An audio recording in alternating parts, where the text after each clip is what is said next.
Oh, the factories may be roaring with the boom-a-lacka, zoom-a-lacka-wee. But there isn't any roar when the clock strikes 4. Everything stops for tea. Oh, a lawyer in a courtroom in the middle of an alimony plea has to stop and help him for when the clock strikes 4. Everything stops for tea.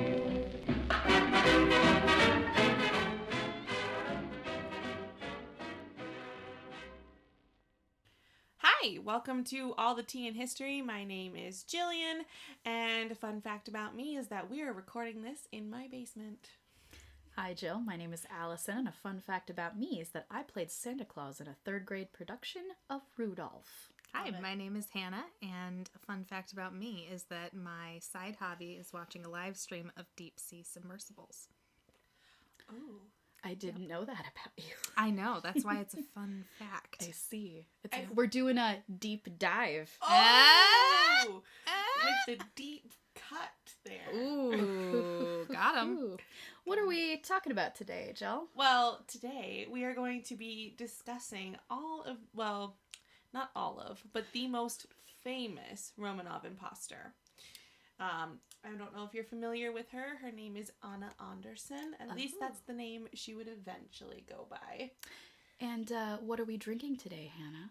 We are drinking a tea, which I'm actually really excited about. So when we were discussing this podcast, we decided we wanted to have teas that kind of, at least to some extent, as much as we can, match up with our subject. And so we were kind of scrounging a little bit for a Russian tea. We did a little bit of research. I know Allison did a little bit of research. And then I actually talked to my friend, and she said, oh, well, you can just come to the Russian store that my family and I go to, which basically just imports a bunch of things from all over Europe, but mainly Russia. And she told me there was a tea called Tsar Nikolai, which means Tsar Nicholas. So I thought that would be perfect. But this one that I happened upon was sitting right next to him, and it's called Anastasia. So how appropriate is that? It's very appropriate, and it's delicious. It appears to be a Ceylon tea with a rose petal blend. Yes, that's the answer that Allison was going for. What is actually in the tea? Well, it's delightful. And we've been having it with cream and sugar and some lemon. And Yeah. Have we been having a slight problem with the lemon clotting the cream? Maybe. I did it that's 2 just kind of separate how cups. Science works. 2 separate cups. Well, this isn't a science show, Jillian. This is a history It's a podcast. history podcast, and no science shall be allowed. Oh, dear. Except for the science of fact. At least not until we That's do not a- Chernobyl. Am I right? Oh, yes. Well, aren't you going to delve into mortuary science, Hannah, a little bit later on? I suppose I am. You are. Indeed. I'm going to talk a little bit about DNA. Oh. Hey. I'm also DNA, going to talk hey. about DNA just a little bit.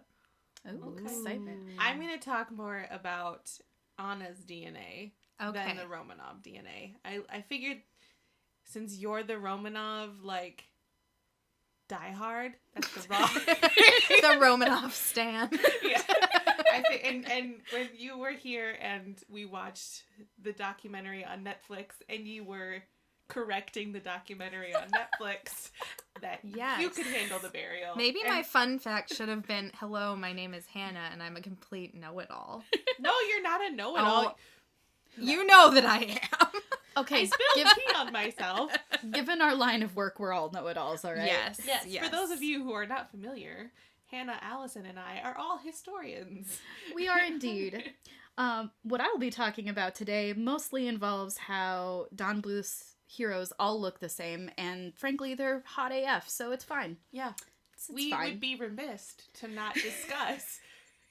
The Don Bluth male haircut. So you're a Don Bluth stan. Kinda, yeah. Except for not Don Bluth. Because if you ever see a picture He- of Don Bluth, it's like Gollum's hot older brother. No, Ooh. he's much less unactive than Andrew Lloyd Webber.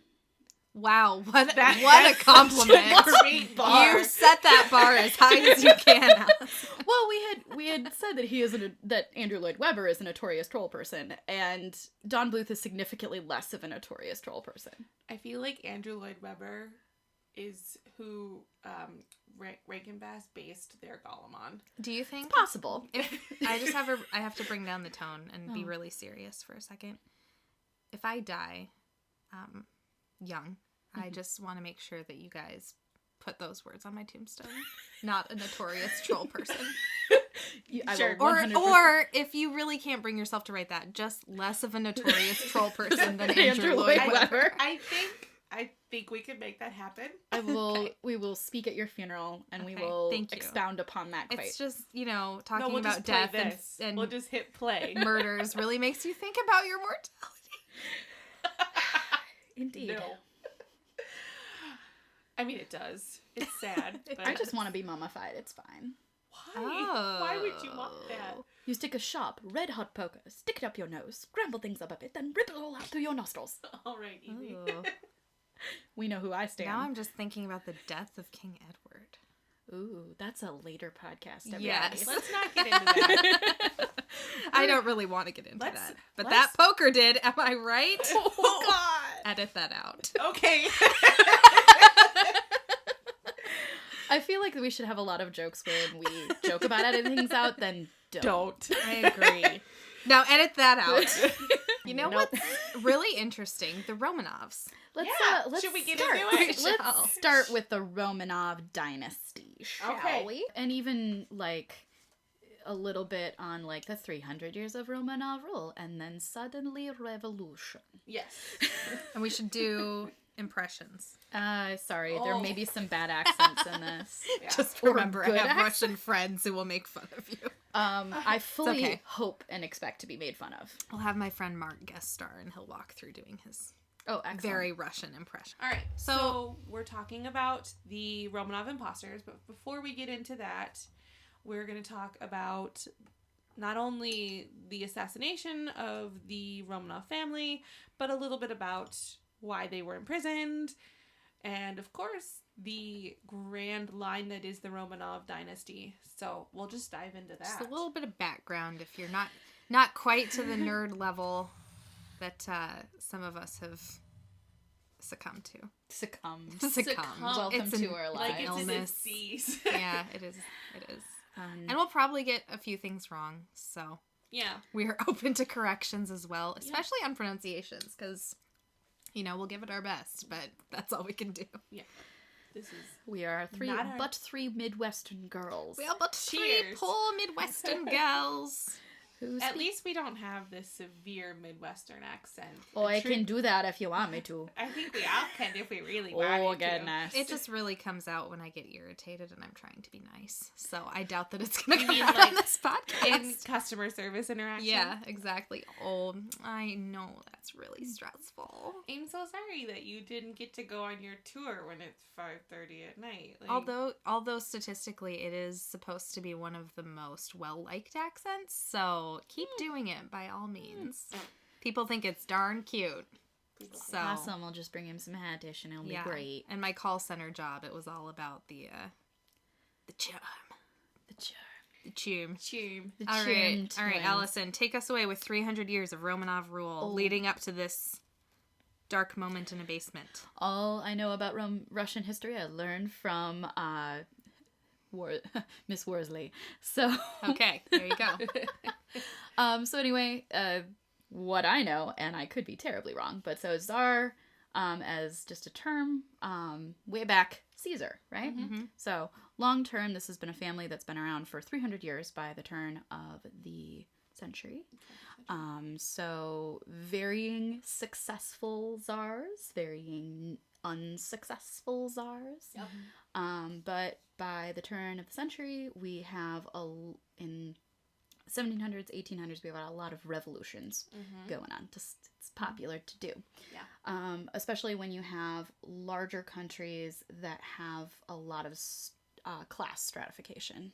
Yes. And part of Allison's saying that because I just raised my hand like we're in school. And part of the issue with the Romanovs also is that you have to remember that this is really close to the end of the 1800s. So if you think about it, this is like the time of Little House on the Prairie.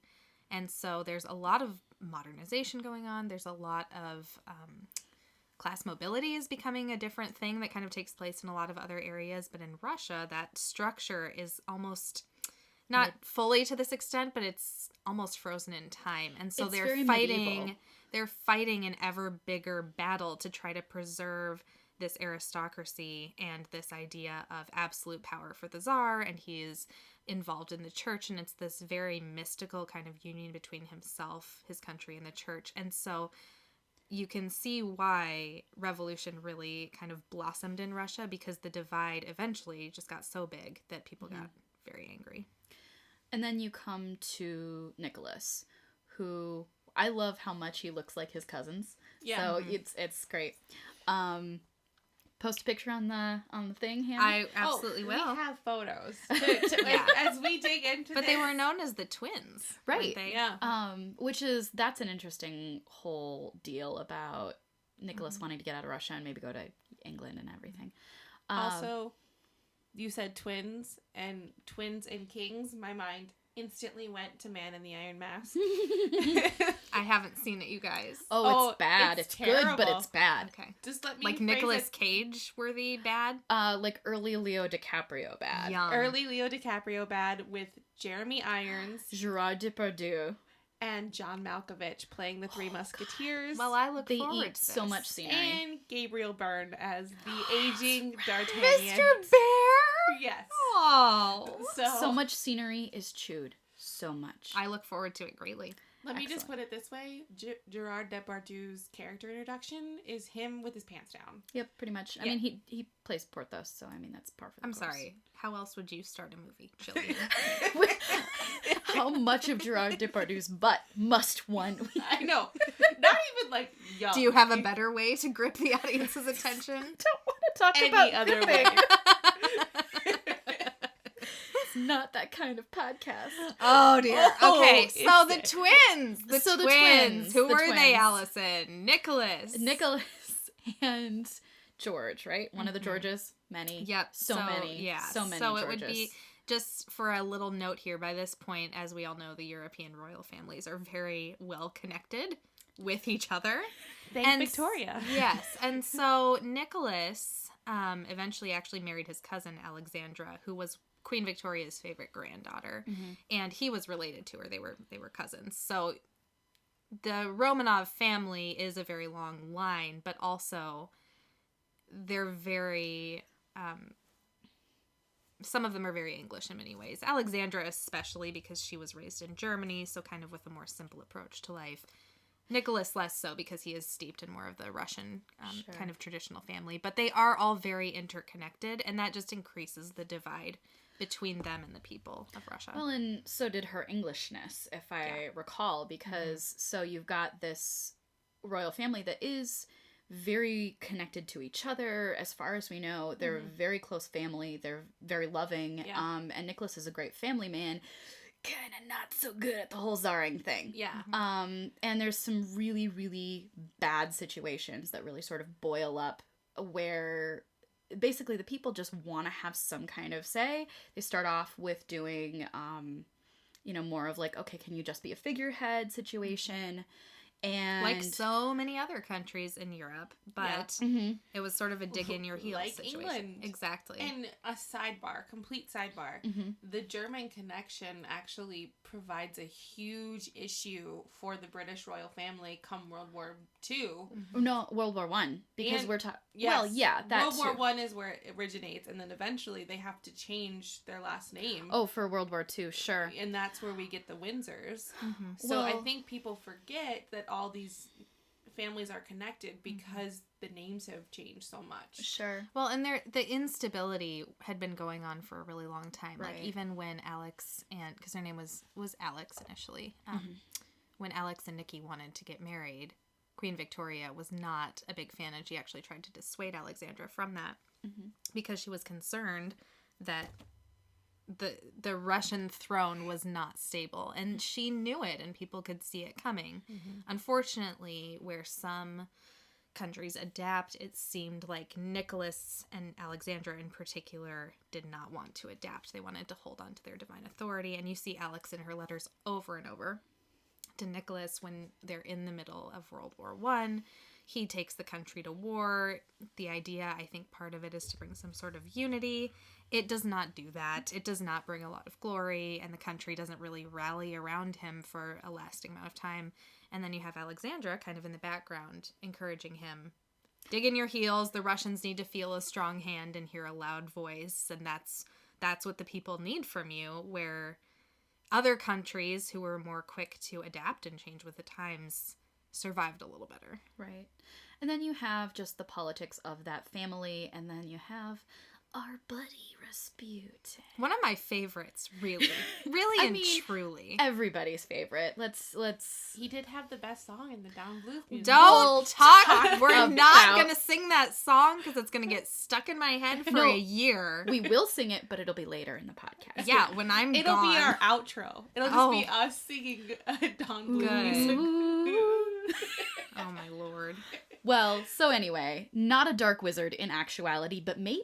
But kind of a dark But kind wizard. of a dark wizard. At least what the people of Russia thought. They, you have a family that's very close, and when you get close families, they get a little...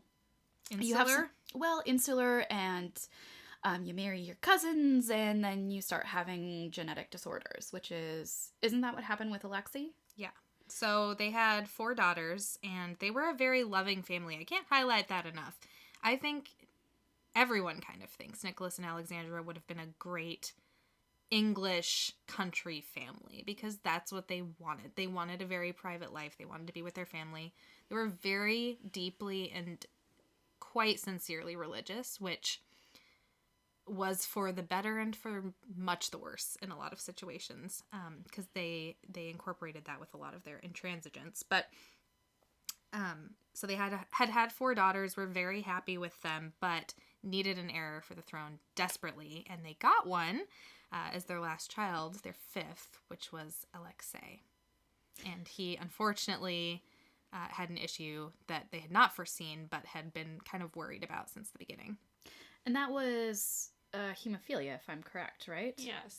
Which is... They kind of allude to it as a curse. Mm-hmm. Like the curse of the House of Romanov, which makes me think that Did it show was up? It's probably in the bloodline. It's from Alex, actually. Oh, really? Yeah, because her... Oh, so then So Queen Hess? Yeah, Mhm. Queen Victoria. It's the Hess. Yeah, So I feel it's like... it's from Queen Victoria. Well, she's And a they think it hemophiliac, was... yeah. they think that it was probably at her level, from what I recall, and I could be wrong on this, but what I recall is that they think that it was probably like a spontaneous genetic mutation with her. Mhm. But then with hemophilia, you pass it down to most of your kids usually, but the daughters only Or carriers. carry it. And they typically Mm. manifest some symptoms related to blood clotting issues, but it's the boys that it can actually fully express. And you have all the health issues related. Yes. But they didn't understand that, and they didn't understand genetics, of course, back then, so they never knew when it was going to pop up. Hence the marrying cousins thing. Yes. Yep. I don't think there would be nearly as many big teeth, big nose people in the royal family, or lack of chins. If Making they truly had, horrific faces right now. I apologize. it fascinates me how Queen Victoria just basically said, I'm going to have all the kids in the world and I'm going to marry them to different cousins and we're just going to control the universe, essentially. Well, it makes sense. It's very Habsburg of her. It is. So anyway. Thank God nobody turned out that bad, though. Yeah, that's another podcast. No kidding. That I look forward to very much. So then we have Rasputin, who is, as you said, very religious. Can I highlight really quick here? Yeah. They kept Alexei's hemophilia a big secret. So Right. they discovered it when his umbilical cords... Oh, that early. This is kind of a gross phrase, but they call it the stump. When you, Excellent. that is supposed to heal and fall off pretty shortly after birth. Yep. Am I right, Jillian? The only mother among us? Yes. I think Lizzie's was off within a week. Okay. Yeah. So, it's supposed to heal and fall off pretty quickly. Alexei's unfortunately kept bleeding. And that's a very telling thing and very bad, because that should not be happening. Right. It's usually a pretty simple situation. And so Stop looking at me. I'm just looking at you because I'm talking with you. I know. I thought you were like, No. I am not the authority. I'll on do this if umbilical you want to cords. talk. Look Well, at that. of the three of us, you're the only one who's like, you know, Created a child. created a child. We're just gonna True. put it I that way. did do that. I did do that. So yeah, Alexei's belly button starts bleeding when he's just this little tiny thing, and the guilt for Alexandra, I can't even imagine, because she knew it was from her. They knew enough to know that it was inherited, but you know, all of the girls were fine, and now here we are, and this is the only heir, and he's not gonna live. No, and hemophiliacs in that age did not live to And- adulthood, because Sometimes to adulthood, but pretty rarely. Alexei's lived as long as he did because of the high status of the family and the access to literally the best that you could ever find. But even so, the best was, you know, you treat the symptoms and you try to control the blood loss as much as you can, because hemophilia, it can cause internal bleeding, external bleeding. It's basically just the blood can't clot. And so with that, they wound up keeping that a big secret also from the public, which was debatably one of the worst choices they could have possibly made. Although I understand what the thought process was behind it. Yeah, of course. You can't don't have an heir who's weak. literally the weakest. Like you, especially if you're the theme that Alex and Nikolai want to do is that we are strong, we are powerful, this is the kind of monarchy we are supposed to be, and it's possibly overcompensated. Yeah, it's this unfortunate kind of combination of this is the kind of monarchy that we want to have, which in creating that, they had the exact kind of heir that they couldn't have if they wanted to maintain the type of monarchy that they wanted. Right. True. Which is just so sad. So they kept it a big secret from the public. So all the public knows really is that you have the Tsar and the Tsarina. They are not the big flashy public figures that the last king and queen were. And they have an heir that really they don't see too much. And they have a bunch of daughters, which has already kind of been less in their favor than it would be today. And Alexandra, on top of all of that, was known for being very cold and reserved, which was one of the reasons that she was kind of Queen Victoria's favorite, because she was so proper and kind of prim and delicate. And this Victorian ideal for the Russian people, that went over very poorly. And so Alexandra, what we might interpret today as shyness, maybe a little bit of just not being as warm of a person, that is not a good trait if you are trying to be a really public absolute monarch. Sure. So with that, enter our favorite character who Allison is. Rasputin. In the dark of the night, Rasputin will find you. Yes, he will find you. Good Lord, look at those eyes. Will he find you? Sometimes, honestly, guys, when I see pictures of him, I literally can't look at him. I have a hard time understanding him. Just in the...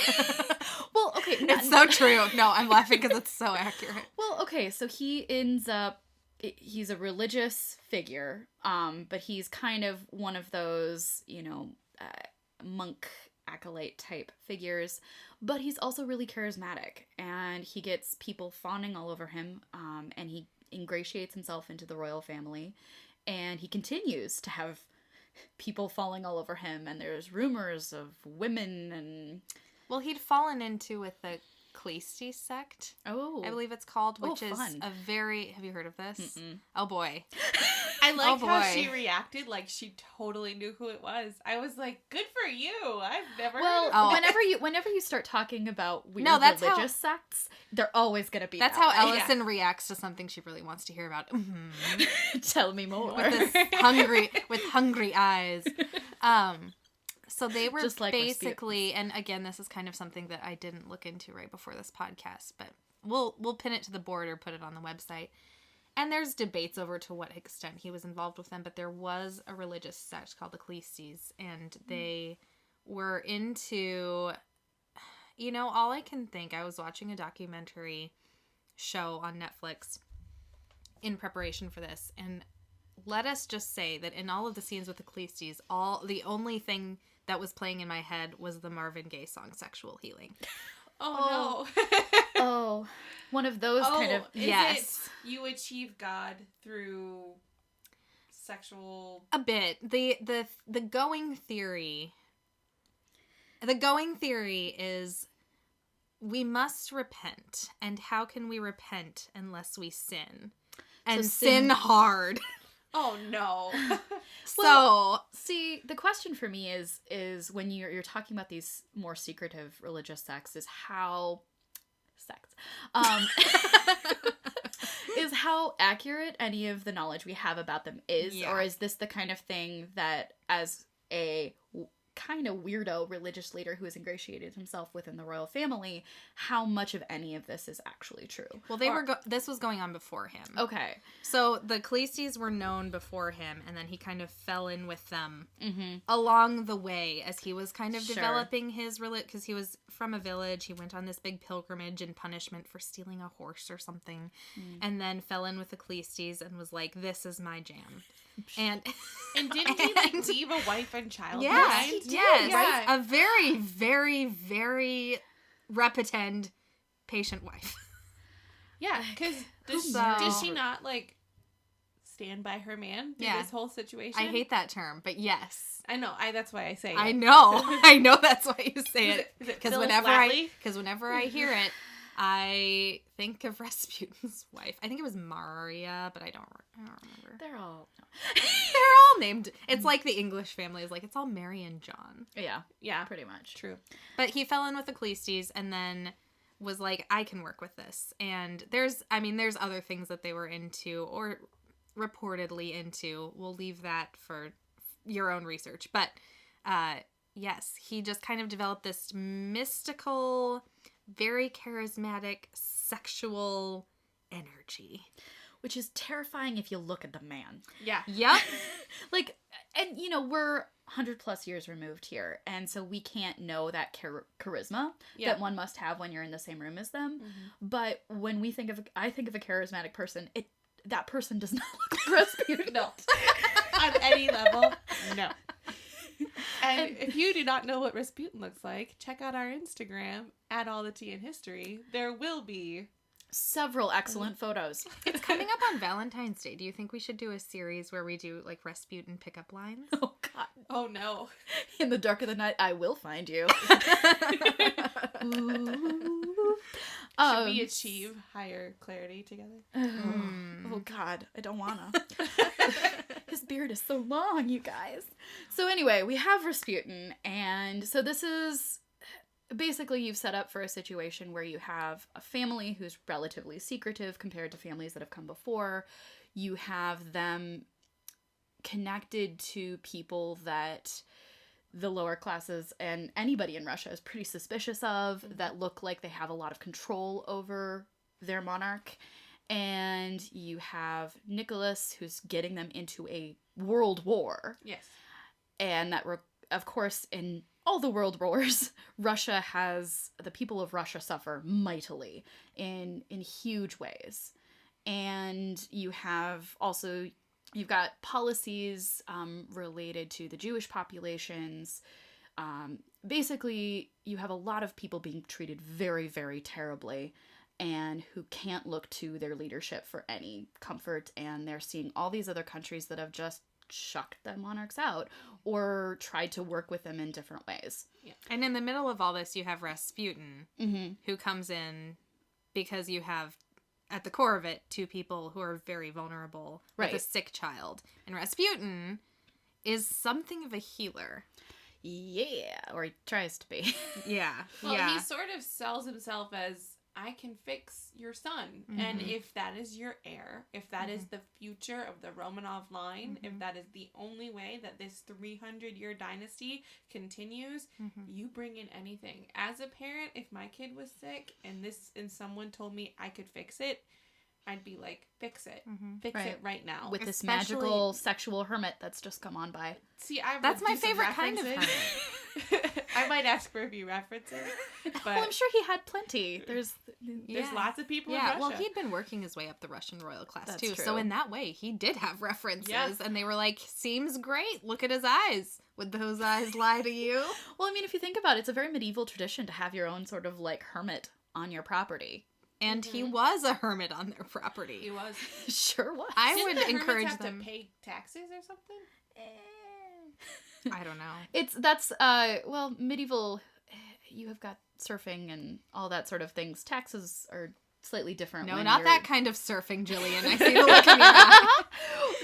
when you have a Serving. system of serfdom where you're basically, you and your land are kind of owned by the lord that your lord, Yeah. and your time and your land and your military service and all that is sort of owned by the people in power. Taxes are just a little bit different. Yeah. I think. So I do have, I guess, yeah, at the center you have Nicholas and Alexandra, and people like Rasputin who kind of, what I see him doing is just kind of he was an opportunist. He takes advantage of any situation that he can see. I don't know, I guess you kind of have to decide whether you believe he had any kind of healing powers or whether it was some sort of calming effect, but whatever it was, he was able to do things like there was an occasion when Alexei fell and had been injured and they thought he was going to die. He was receiving last rites. And Rasputin telegrammed and said he'd be fine. Don't let the doctors bother him too much and tell his mother to calm down and he'll be okay. And he was. He also treated him on site several times. And there are plenty of analyses of this online. So you kind of just have to weed through and see what you think. But either way, either you have a creepy, mystical, sexual hermit that does have healing powers and takes advantage of a vulnerable family, or you have a creepy, mystical, sexual hermit who doesn't have magical powers and still takes advantage of a vulnerable family. Right. And so either way, creepy. You can almost equate him to the holistic healers of today or the anti-vaxxers, kind of, sort of. But I mean, just in the stance that he didn't have the medical degree, but he had... It's alternative medicine. Exactly. That's the word In I many was looking ways. for. Alternative And medicine. Even to this day, that's kind of, it can be a gray area because sometimes it does appear to work. So, anyway. Well, regardless, you have in both of these situations, you have people who, regardless of their own belief in their own abilities, certainly know how to read people and can use that ability to judge a situation. And that can be used as a good thing in a healing sort of a way, like calm your tits, woman. But also in a manipulative way. Truth. And so likely both were at play here. Yep, and it's worst when you combine them. Absolutely. And especially when you have someone who, like Rasputin, who clearly is working his way up. He is... And is offering political advice at the same time as he's working with Alexandra and the Tsarevich. So you have, from the outside, he's clearly a manipulative, guy to literally everyone around them. Yeah. He is an influence that it does not serve anybody. But Except he's himself. so handsome. No. But I don't want him. Allison is like starting to cry a little bit. God. And then he essentially is the spark that lights the flame that leads to the Russian Revolution. Or the Bolshevik. Well, there's a lot. I would say the Russian Revolution probably would have happened, Rasputin or no Rasputin. But in this timeline, for all y'all Doctor Who fans, in this timeline, Wibbly wobbly. Rasputin did play a pretty big role in igniting the accumulation of various pieces of brush and wood that were on this pyre. So, you'll have to remind me of the timeline here. So we have sort of the trial runs towards the revolution, different kinds of political systems they're starting off. You've got the First World War, which begins, I think, during this whole time period. And then at some point we have the assassination of Rasputin. Which is... That's in a and of hoot. itself. I think maybe we should think about covering that at some point, 'cause that was pretty scandalous. Yeah. It's true. We should have one of our coworkers who has been to the palace where Rasputin was attempted to be. She wasn't just there. That's where she got engaged. She will tell us the whole story, I'm sure. So regardless, through lots of multiple means, Rasputin is assassinated, and this kind of almost adds to his mystique because it took a lot to kill this guy. Yeah. And even more in the subsequent retellings. Like, he's been shot and drowned and all of this other thing. He's really the gift that keeps on giving. Is He sure Rasputin. is. Or he's the roach that won't die. Yeah. You know the his roach that floats. You know his member is like in a museum somewhere, right? Yeah.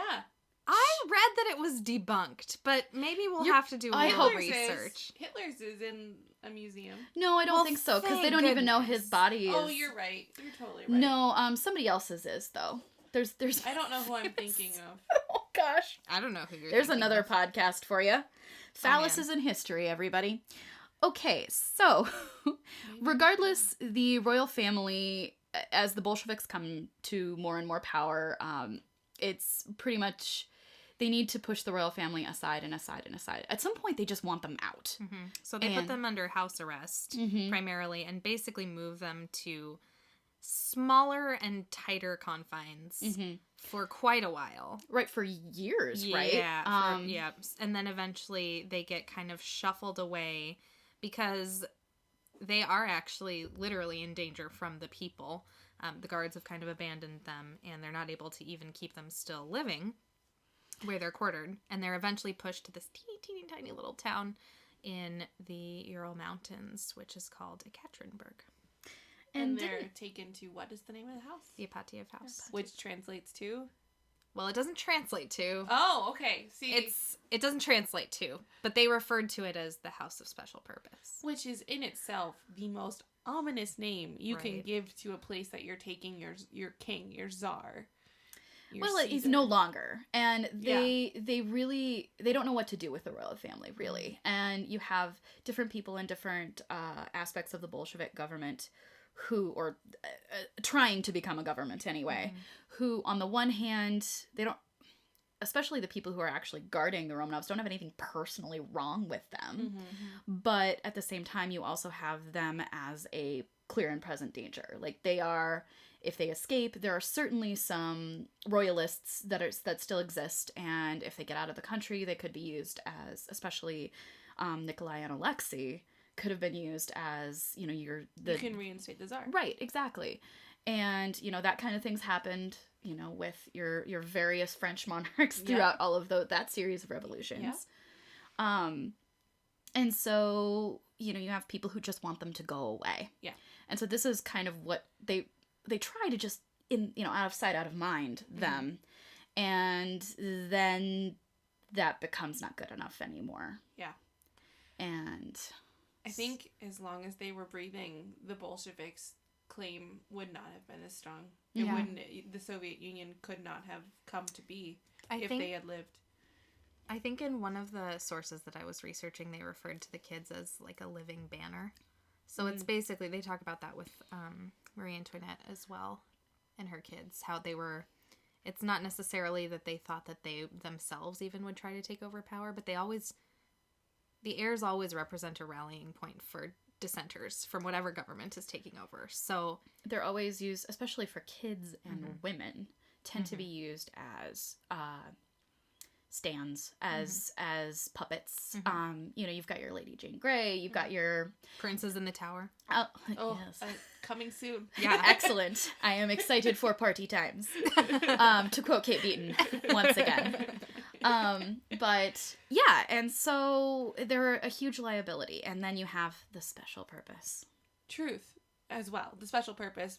But because of these loyalists is how our subject is able to exist. That and makes a lot of sense. come about and basically live off of Russian loyalists for her entire adult life. So finally, we get to what Jillian has actually prepared for us today after a 2-hour digression. So 1 hour later. yeah. We knew this was a risk when we started this whole thing. we knew figure it it would out. happen. It'll be fine. You So- guys can't see, but we have tea. We have snacks. We are so set for We have conversation. tulips from Trader Joe's. We have beautiful tulips. They're lovely. I've just been chowing down on lemons here. I'm in love that you just eat lemons. I just eat lemons, you guys. Just so you know, my daughter does it too. Oh. My husband like feeds her everything, and she likes spicy and sour. I've never met a baby that likes spicy and sour. And mine will eat like spicy chicken from Cuviette like it's nobody's business. Perfect. So like Allison said, they were taken. Allison and Hannah both said as they were taken to the Apatieff house, and a lot of mystery surrounds what happened while they were there. Or at least did for a long time. For a very long time. Because the government Obviously, we know what happened. Yes. Spoiler alert. But we're not going to tell you quite yet. But the Soviets keeping secrets. Would you believe it? No. Never. It was a very knowledge-controlling government, especially right at the beginning. Oh, of course. Well, when you've got that big of a country and you're trying to revolt, plus you've got leaders who are fairly dictatorial, and there you go. All right, we might have to pause for a moment while I collect my material on our subject. Excellent. And also take a bathroom break. Yeah, I was going to say, let's take a bathroom break. Could you see it in my eyes? Thank you so much for listening. That concludes the first episode in our 3-part series on Anna Anderson. Tune in next week as we discuss Anna herself and how she is actually connected to the Romanov family, as well as how she is connected to the Don Bluth movie musical. We'll also be doing dramatic readings. Mainly Allison will be doing dramatic readings next week. And we'll also have some lovely ASMR at the top of next week's episode. If you'd like to follow us on social media, you can find us at All the Tea in History on Twitter and Instagram. We're also on Pinterest. Our name there is All the Tea in History, where we will be featuring images from this episode, this series, and all of our episodes and series going forward. You can also find us on our website, alltheteainhistory.com. And if you really like us, you can subscribe to us on Apple Podcasts, Stitcher, or wherever you find your podcasts. Thank you again for listening. Our theme song is Everything Stops for Tea, performed by James Buchanan in 1938. We thank you again for listening and have a great evening.